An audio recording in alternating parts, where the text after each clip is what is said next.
My name is Lynn Raymond. This presentation is based on research I have carried out about Edward Bright, Maldon's famous fat man, and his family. When Edward Bright died in 1750, it was said that he was supposed to be the biggest and weightiest man in the world. And because of his enormous size, he became a local and national celebrity and was named the Fat Man at Maldon and the Great Bright. There are numerous images of Edward Bright, and much has been written about him, and for many years these accounts became the story accepted by everyone, including historians, Maldon residents, and the Bright family. That was until 2013, when the historian John Smith published his book The Borough of Maldon, 1688 to 1800, A Golden Age. John's research not only threw doubts on some of the long-held beliefs, but the documentary evidence began to reshape Edward's story. I decided to extend the research using original documents, primary sources and contemporary records. One very important document is a long and descriptive letter written in 1751 by Dr. Coe, a physician at Chelmsford. It was published in Philosophical Transactions for the years 1751 and 1752 concerning Mr. Bright, the fat man at Maldon in Essex. Dr. Coe knew Edward from when he was a boy, and the letter gives a fantastic amount of personal information. Before I go any further, I must acknowledge and give thanks to the Bright family, who have been extremely helpful and supportive in my research, and to everyone else who has given me permission to use illustrations from their collections. I will start by describing Edward's line of descent in Essex, explain how he came to Maldon, and then about the events that shaped his life in the town and those of his descendants in Maldon. The two main characters are Edward the Fat Man and his son, also called Edward. They both had wives named Mary, both were grocers, and both lived in St. Peter's Parish, Maldon, but in different houses, so perhaps it is understandable that there has been some confusion over the years. Edward Bright was born on the 1st of March 1721 in Great Waltham.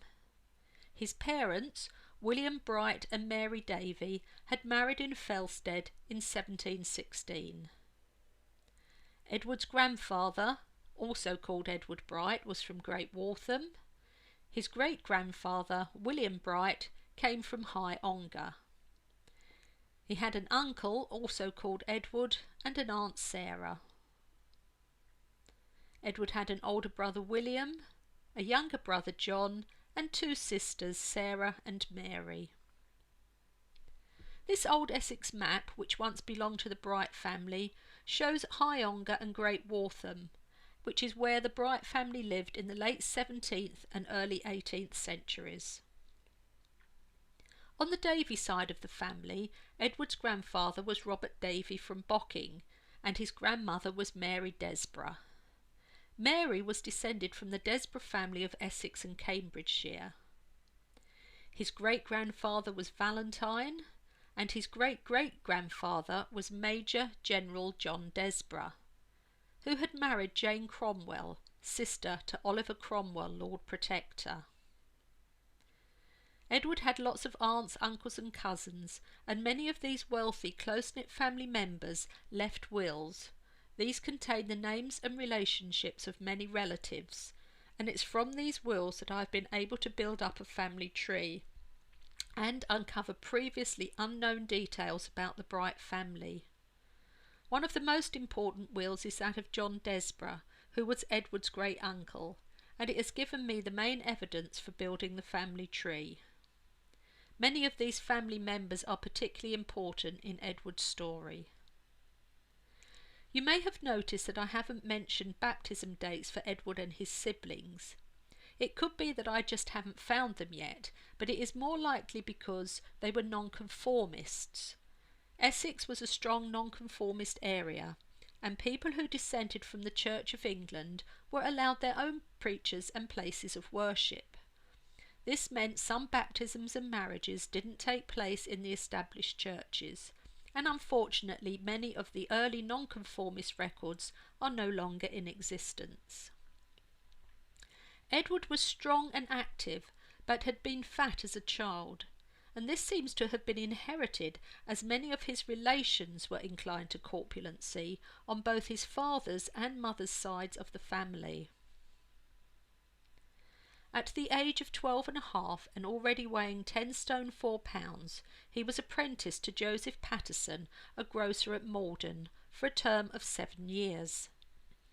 This indenture, dated the 2nd of October 1733, shows that his father, William of Great Waltham, paid Joseph Patterson a premium of £36 and 15 shillings. Patterson was also a dissenter and attended the meeting house on Market Hill, and it is very likely that he would have known the Bright family before becoming Edward's master. The Pattersons were clearly a very wealthy family. For example, Joseph Patterson purchased a property in High Street which he rebuilt and lived in until his death. It is now 52 High Street. He also purchased the King's Head and the property next to the King's Head, which he rebuilt. It is now 40 High Street. Under the terms of the apprenticeship, Edward moved to Maldon to live with the Pattersons. They cared for him, provided him with food and clothes, and taught him how to be a grocer. He would have been expected to be able to count, to weigh goods accurately, and to write neatly. It has been written that Edward had been a postboy in his youth. A post-horn and whip still exist and are stored at the British Postal Museum and Archives in London, with a label stating that they were used by the celebrated Edward Bright. After visiting the museum, handling the items and viewing all the documents, I discovered that the whip and post horn had mistakenly been placed together when they were purchased by the museum in the 1930s. I have copies of all the relevant documents, and these prove that the whip has absolutely nothing to do with Edward Bright or Maldon. It had actually been owned by Lord Barnard of Raby Castle, and had been used by the postboys on the Great North Road to Newcastle on Tyne. This has been a very good lesson to me not to believe what is on a label without checking.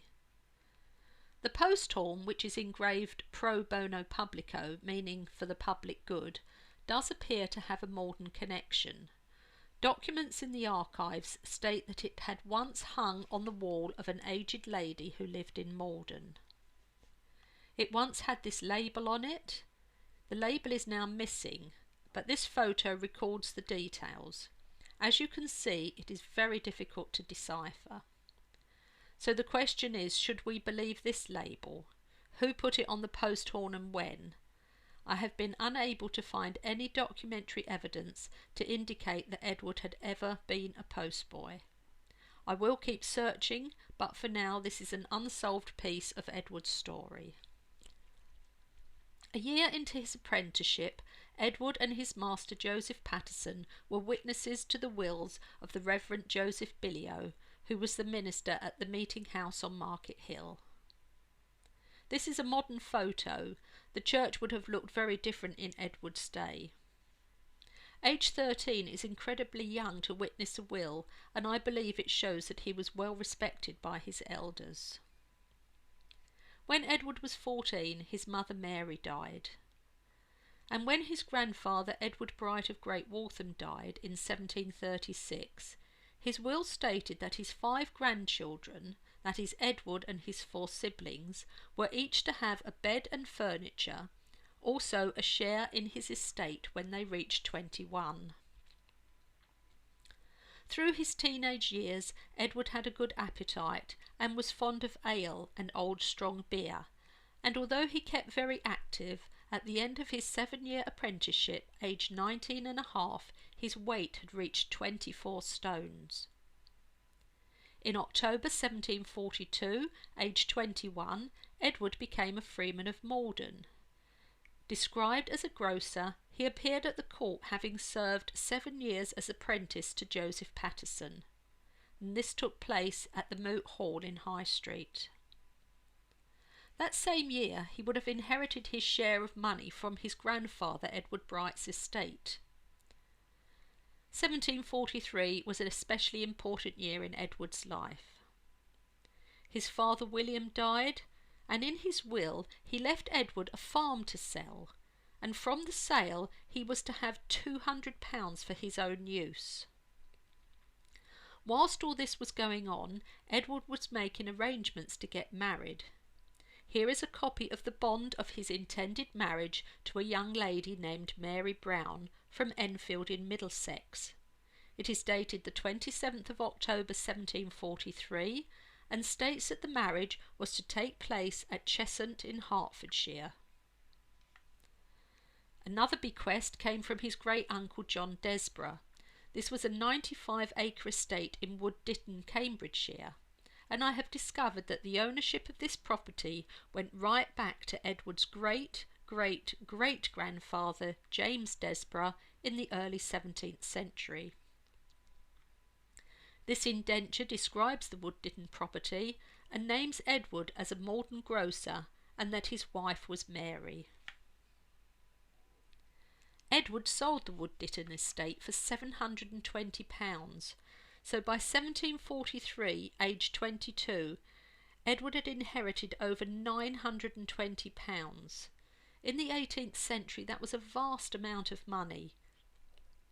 He set himself up in his own grocery business and by 1744 had become a master grocer when he took on his own apprentice, James Chalk from Malsham in Chelmsford. That same year his daughter Mary was born. Edward was tenant of a high street property that was owned by the Pond family. Here is an extract from the will of Samuel Pond dated 1746, describing the property in St. Peter's parish as being in the tenure of Edward Bright. This illustration shows Edward's house and shop. Sadly, the building was later destroyed by fire and rebuilt in 1892. It is now occupied by numbers 57 and 59 High Street. The shop was usually the front room on the ground floor, where customers might sit at the counter and taste goods before buying. There would have been scales for weighing the goods, such as tea, coffee, dried fruits and spices, and these were stored on shelves, in boxes and in drawers. Goods like oils, vinegars, pulses, salt and pepper might also be stocked, as well as candles, tapers and soap, and possibly tobacco and snuff. Around 1745, Edward and Mary's son Edward was born. From information contained in a letter, which is in private ownership, we discover that the child was also known as Ted. So I will refer to him as Ted, as this helps to identify the father and son.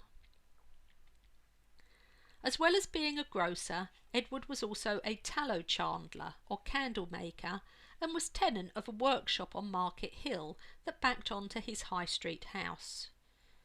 This old photo shows the top of Market Hill. The candle workshop is the building with the steps.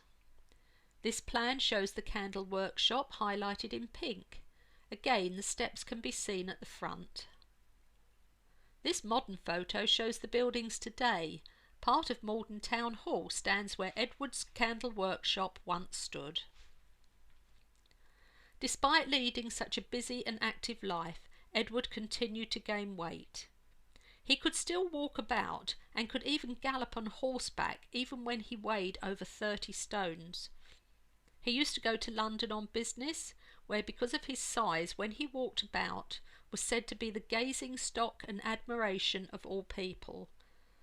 But he stopped going there when the 40-mile journey became too much for him.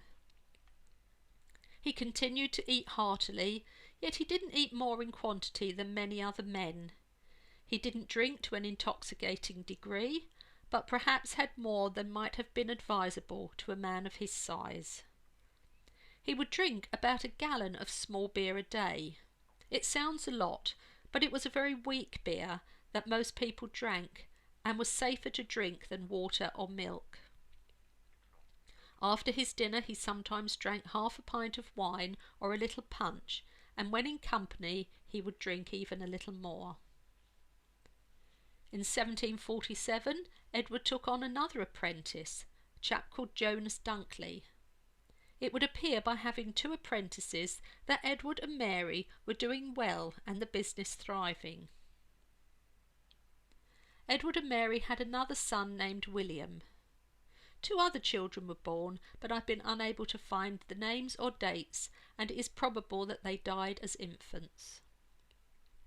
Despite his size, Edward mainly enjoyed good health, but around the time of William's birth, he found it increasingly difficult to walk about and soon became tired and out of breath. 2 or 3 times he suffered fever and inflammation in his leg, and to relieve the symptoms it was his custom to be bled.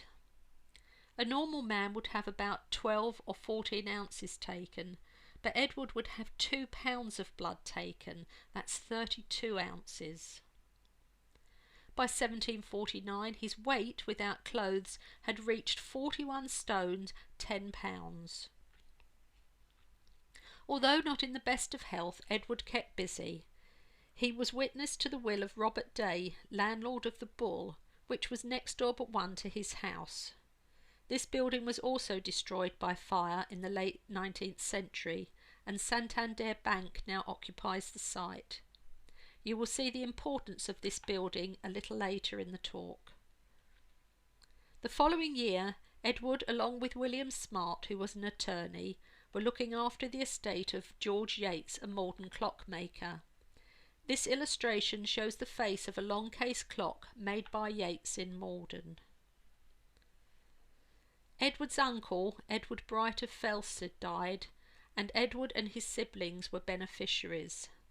Remember how I told you how his family members were so important in Edward's life. The summer of 1750 was reported to be extremely hot, with several people and many horses dying around the country, and Edward must have been very uncomfortable as his weight continued to increase. This image shows him needing to use a walking cane, and towards the end of October he developed a miliary fever. This was an acute fever with skin rashes resembling millet cereal grain. It began with strong inflammatory symptoms, a very troublesome cough, great difficulty of breathing, and with rashes. He was attended by a doctor, and for some days he was thought to be relieved by the eruption of pustules, but after 14 days of suffering, on Tuesday the 10th of November 1750, Edward died upstairs in his High Street house, aged 29. Although the weather was now cool, Edward's body began to putrefy, and by the next day became very offensive. News spread quickly of his death, and many people came to watch the enormous coffin being made, which measured 3 feet 6 inches at the shoulder and was 3 feet 1.5 inches deep. 2 days after he died, on Thursday the 12th of November 1750, a way was cut through the wall and staircase of his house to let his body down into the shop. People came from the town and surrounding countryside to watch the funeral procession, as the massive coffin was drawn to the church on a low-wheeled carriage by 10 or 12 men. Although Edward was a dissenter, the coffin was taken to All Saints' Church, where it was slid on rollers to a new vault and was lowered and interred with the help of a triangle and pulley. This floor slab marks the bright vault inside the church. It's too hard to imagine how this felt to Edward's 3 children, and for his widow Mary, who was expecting their 6th child, said to be very near her time. As I have found no more mention of this child, it seems likely that it died as an infant. The burial entry describes him as Edward Bright, a tallow chandler and grocer of this town.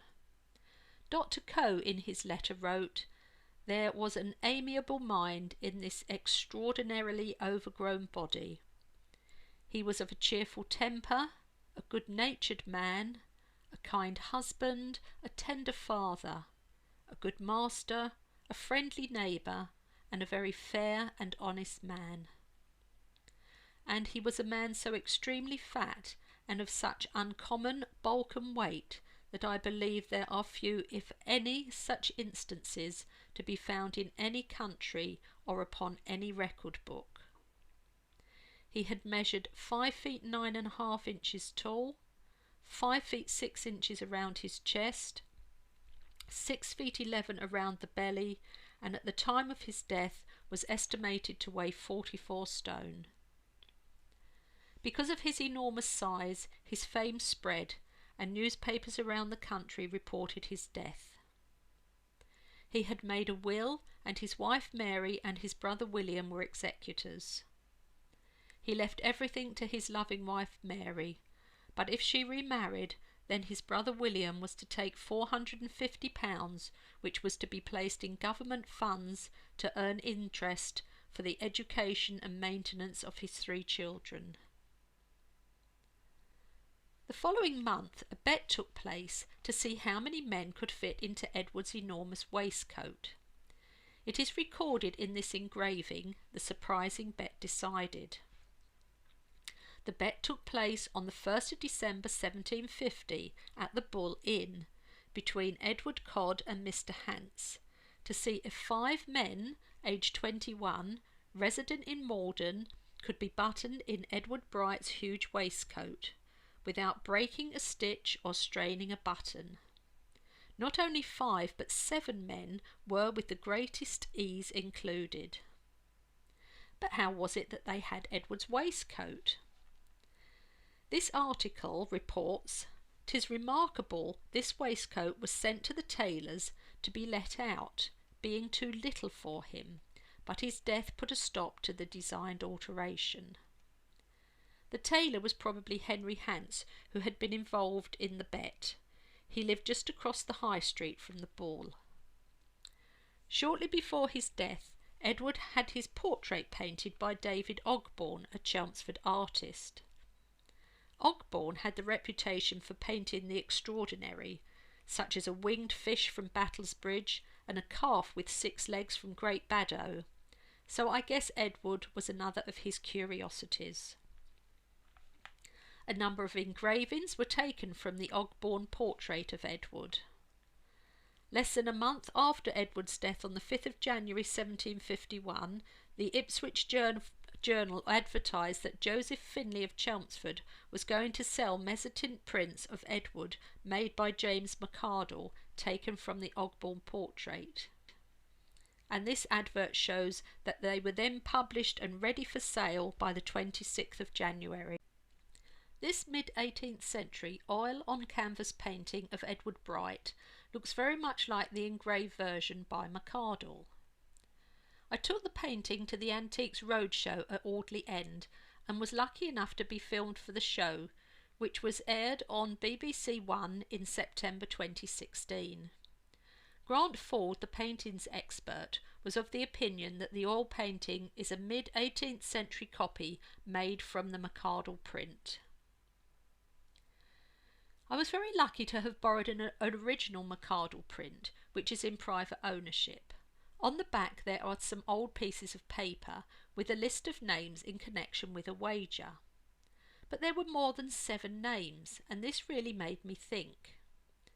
After much research and lots of detective work, I found that another print about Edward's waistcoat had been published and sold by William and Clewar Dicey at Bow Churchyard and at their warehouse in Northampton. I then discovered that in the Royal Collection there was a description of this print, but no image. I had to order and pay for it to be copied, and waited a few weeks while their staff went into the archives to photograph it for me. The left-hand image is entitled "The True Portraiture of Mr. Edward Bright," and the right-hand side, "The Surprising Wager Decided." But it is the text underneath that reveals, on the 28th of January 1751, a second wager took place, this time at the King's Head, where Mr. Porter was the landlord. The wager was between Edward Codd and Mr. Long against Mr. Patterson. The bet was made of a ham and chickens and gallons of wine, and it says 9 gentlemen were, without any trouble, circumferenced within Mr. Bright's waistcoat. And here are the names of the 9 men. It adds that the last named persons were in their waistcoats, and each of them held up their arms. The last named man, John Draper, was a Maldon clock and watchmaker and a near neighbour to the Brights. This illustration shows the face of a long case clock made by John Draper. The clock is back in Maldon and in perfect working order. Edward's waistcoat survived for nearly 200 years and is still remembered in the town today. It was presented to Maldon Corporation Museum in 1927, and following the outbreak of war, the museum's contents were moved to a shed in the grounds of Hill House, which was then the offices of Maldon Borough Council. But some time after that, the waistcoat was damaged by damp and vermin and was thrown away. After Edward's death, his widow Mary continued to run the business from the same premises, as well as bringing up her 3 surviving children. 1 year and 2 weeks after Edward's death, on the 25th of November 1751, his widow Mary Bright remarried at All Saints' Church, Alting, Thomas Bailey, a bachelor from London. 2 days before his marriage to Mary, Thomas Bailey entered into a financial bond with Edward's brother William Bright. This was for the £450, as stated in Edward's will, to be invested for the education and future of the children Mary, Ted and William. Thomas Bailey moved into the High Street house with Mary and her 3 children. They went on to have 2 daughters of their own, Sarah and Elizabeth. John Crozier, a local diarist, rather unkindly described these 2 girls as being no ornaments to their parents. In 1756, Thomas Bailey purchased the High Street house, now in his own occupation, and the candle workshop on Market Hill, once used by Edward Bright. Now to find out a little more about Edward and Mary's son Ted. It is unknown where Ted served his apprenticeship, but he was already described as a grocer when in June 1761 he became a freeman of Maldon. This is unusual, as he would have only been about 17 and the normal age would have been 21. When Ted was 18, his young teenage brother William died. Ted's stepfather, Thomas Bailey, purchased the Bull Inn, where the first wager about Edward's waistcoat had taken place. He also purchased a share in a house in High Street next to St. Peter's churchyard. This document describes the sale, for which he paid £10. And here you can see that Ted signed as a witness. 3 years later, in August 1766, Mary and Thomas Bailey sold their share of the property next to St. Peter's churchyard to Ted. This document shows the names of Thomas and Mary Bailey and that of Edward Bright. This document shows the ownership, Thomas Bailey in 1763 and Ted in 1766. The property later became known as Church House. A few months later, Thomas Bailey died. The chief beneficiaries were his wife Mary, their 2 daughters Sarah and Elizabeth. The 2 girls, when 21, were each to receive £1,000, and his 2 stepchildren, Mary and Ted Bright, were each to receive £275. Ted's half-sisters also inherited the Bull, and Ted on their behalf advertised that it was up to let. At Maldon, Essex, a good accustomed inn, known by the sign of the Black Bull, situated in a pleasant part of town. Here are some examples of obesity in other members of the Bright family. In 1765, newspapers reported the death of Ted's aunt, Sarah Suckling, in Thaxted. She was reckoned to weigh about 20 stone and was sister to the noted Mr. Edward Bright, who died some years since at Maldon. In January 1770, newspapers reported the death of Mr. Anthony Harradance, a baker of Shadwell. He was reckoned to be one of the largest men in Europe, and that he was a distant relation to the late Mr. Bright of Maldon. In May 1770, Ted's uncle William died. Mr. William Bright of Hatfield Peveril, brother of the late Mr. Edward Bright of Maldon, who had died in 1750 and was the largest man in England. Mr. William Bright was also remarkable for his corpulency. In the early 1770s, Ted rebuilt the house next to St. Peter's churchyard that he had bought from his mother and stepfather, and as I said, we now know it as Church House. On the 21st of April 1773, Ted married Mary Hance at All Saints' Church. Mary's father was Henry Hance, a wealthy merchant tailor, and she had a dowry of £1,000. This is West House, which was built by Henry Hance about 1765, and he was the tailor involved in the wager about Edward's waistcoat, and then had become Ted's father-in-law. Ted had grand designs for St. Peter's Church. This story appeared in the Chelmsford Chronicle.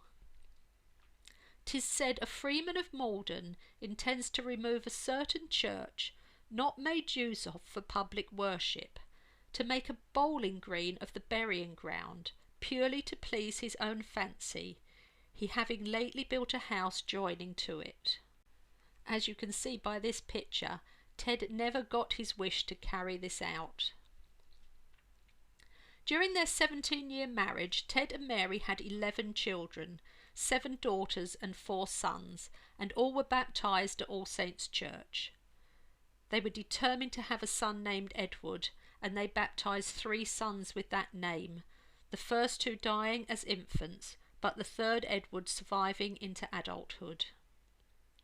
Ted, Mary and the growing family continued to live in the High Street house.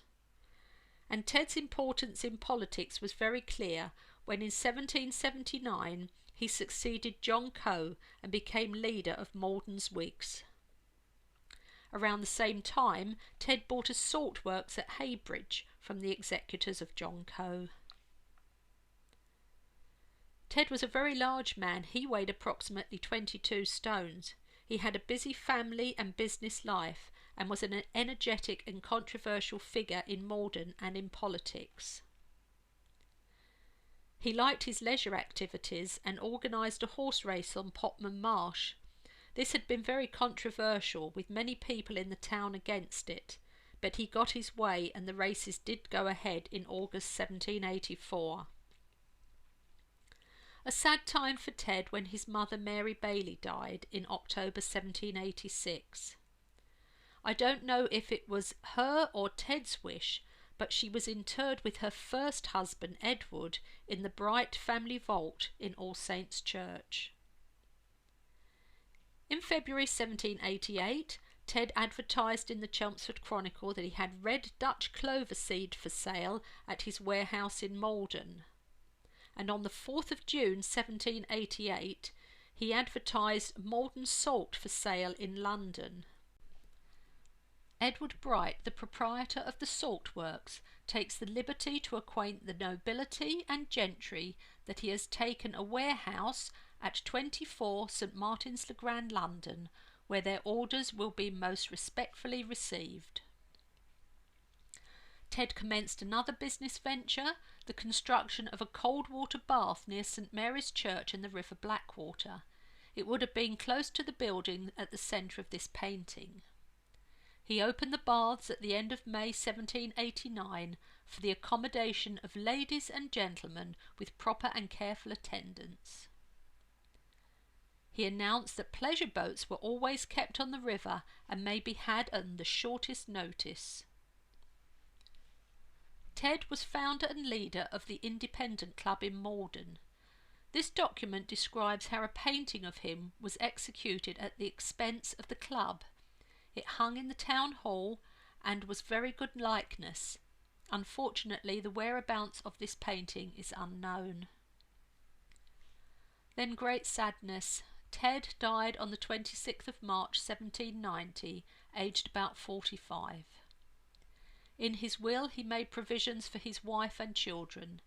He left his house next to St. Peter's churchyard to his wife Mary, along with other property in Maldon and elsewhere in Essex.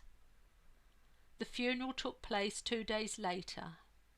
The parish register describes him as a tallow chandler and merchant, and that he was half the weight of his father.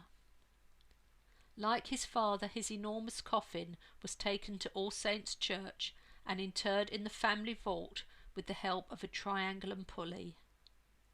It was said he was a man very much respected by numerous acquaintance and a very valuable friend to society. The Ipswich Journal reported, "Died, extremely lamented, Mr. Edward Bright of Maldon. He was a descendant of the late Mr. E. Bright, so remarkable for his corpulency." His widow Mary, after 17 years of marriage, was left with the 9 surviving children, the oldest aged 16, the youngest just 10 months. It is known that at least 3 of Ted's daughters were overweight. In a handwritten book by Mark Noble, who had had the pleasure of knowing the 3 girls, says they were rather inclined to corpulency and had a great dread of it. Mary continued with Ted's businesses. This entry in the Universal Directory 1791 shows Mary Bright as a brandy merchant, tallow chandler, soap and salt manufacturer. After his death, Ted was remembered for his good works. The Chelmsford Chronicle reports, "The Maldon Baths, the last work the late worthy Mr. Bright constructed, have been much frequented this season." Mary continued to supply Maldon salt to the warehouse at 24 St. Martin's le Grand. This advert appeared in the Times in 1792 and shows that William Hillier is receiving a regular supply. The salt is made from the rock and by a peculiar mode of crystallization possesses more strength than any other salt. It is white as snow. Its equal has never yet been produced for salting meat. Sold in firkins and under the seal of impression, Bright's Maldon Salt. Mary died on the 14th of November 1801 and was interred in the Bright family vault. In her will she left everything to her surviving children. This document shows the signatures of 8 of the children. Mary and Ted's son Edward married Elizabeth Parsons. They lived at Church House and had 5 children. This Edward then carried on the family business and was a merchant and manufacturer of soap, salt, spirits and candles, and in 1837 was elected Mayor of Maldon. There were always reminders of Edward the Fat Man. For example, this John Fairbairn print appeared for sale in 1806. It shows Edward Bright, who'd been dead for 56 years, being compared to Daniel Lambert of Leicester. Lambert weighed upwards of 50 stone, and he had made his money out of his size by charging people a shilling to visit him. This ABC book, published in 1836, shows an illustration for each letter of the alphabet, and as we can see, W is for waistcoat, our very own Edward Bright. Mary and Ted's son Edward died in December 1852 and was buried in St. Peter's churchyard in this tomb, which is as near to Church House as possible. His wife was buried there 10 years later. Their eldest son, also named Edward, then lived at Church House, and he carried on with the soap, salt and candle manufactory. He had a brother William who had moved to Coggeshall and became a brewer, but William retained an interest in the Maldon properties. This old postcard shows the position of the Bright's candle workshop. Business was not going well for Edward and his family, and by the mid-1860s all the Bright family had sold their properties and moved away from Maldon and settled in various parts of the country. This document, which is in private ownership, has given proof about the site and ownership of the Bright family candle making warehouse. The plan also shows the location of the salt warehouse in Bull Lane, and here highlighted in pink the candle workshop. The conveyance is dated 1863 and describes the candle workshop as all that building anciently used as a workshop and used by the great-grandfather, grandfather and father of the said Edward and William Bright successively as a candle manufactory. In other words, used by 4 generations of the Bright family for over 110 years. So that's Edward the Fat Man, Ted, Ted's son Edward, and his sons Edward and William. But if you're thinking that the Bright family name still exists in Maldon, well, you're correct. Some 20 years later, in the 1880s, Frederick Bright of Coggeshall, son of William the Brewer and great-great-grandson of Edward the Fat Man, decided to come to Maldon to live and work as a solicitor. By a strange twist of fate in 1928, purchased a property called West House. Now, if you recall from earlier, this was the house built by Henry Hants, the tailor who had been part of the bet about fitting 7 men into Edward Bright's waistcoat. The same Henry Hants who was then Ted's father-in-law, which means Frederick Bright had unknowingly purchased the house built by his great-great-grandfather Henry Hants. I have only been able to show you some of my discoveries, and my research is still very much work in progress. This research has altered many of the long-held beliefs about Edward Bright and his family. With the support of Maldon Society, James Mann of the King's Head Centre, Maldon Town Council, Maldon Museum and Maldon District Council, I have been allowed to update information in the town about the Bright family, and this can be seen on a notice board in St Peter's Churchyard, on an information notice board at the King's Head Centre next to the bronze, on a new blue plaque on Ted's property at Church House, and one on Edward the Fat Man's house and shop at 57 High Street. I hope you have enjoyed watching this video, made to mark the tercentenary of the birth of Edward Bright, Maldon's famous fat man. He was born the 1st of March 1721.